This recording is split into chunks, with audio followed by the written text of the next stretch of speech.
Det her er Living Hope Center i Kambodja. I samarbejde med den lokale kirke, Church of Siem Reap, har Dansk Luthersk Mission bygget centret.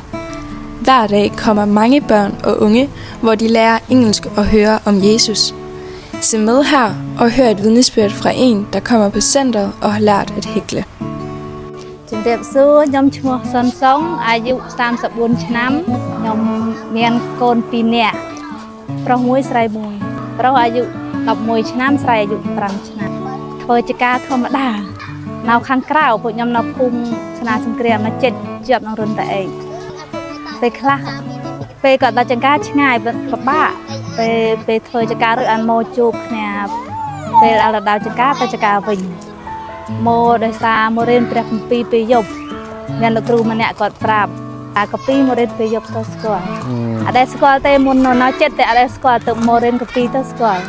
ខ្ញុំមកថ្វាយអង្គមពេលថ្ងៃអាទិត្យទៅឃើញបងគាត់ចាក់ទៅសួរគាត់ដោយសារតាខ្ញុំនៅផ្ទះពេលតនេចង់ចាក់ឲ្យអត់បានធ្វើអីមើលកូនរៀនទៅយើងអាចនឹងពេលតនេចាក់ចង់ឲ្យគាត់ចេះឲ្យគាត់រៀនបានចេះចង់ខ្លាចអីគាត់តែចង់រលុយបានសម្រាប់កូនខ្ញុំគិតថាព្រះអង្គល្អ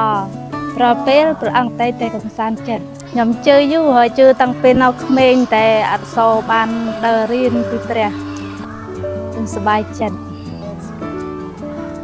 ជំរាបលា